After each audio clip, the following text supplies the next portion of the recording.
tu da Krista ta na fel na siam shei kan nisi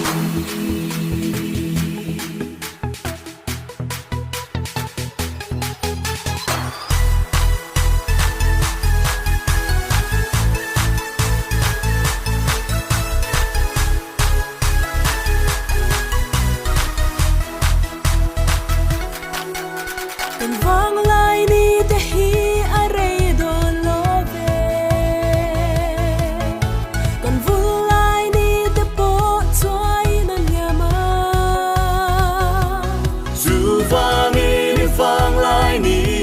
ya siam tu shereng la a tu zao oi na rong bo se lang che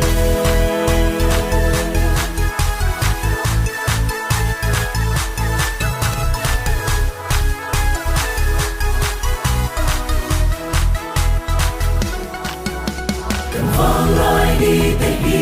are don love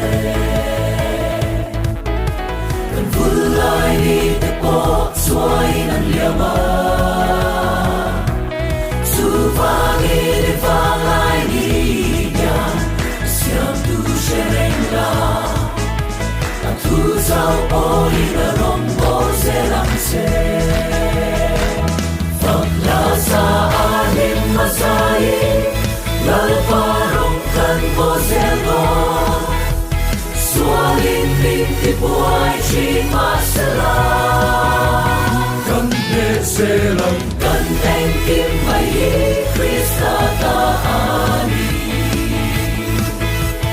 Suada do tu na Krista ta na fel na siam shei kan nisi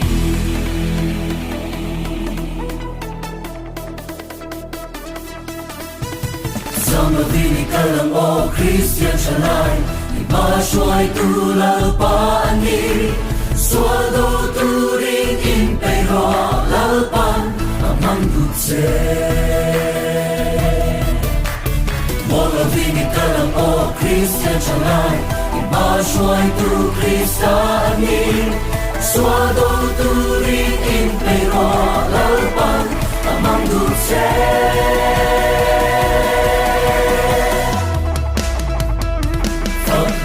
Sa amin masain Lalparong kan bozelo Sualin linti buai chi masala Kan bezelam kan engkim mai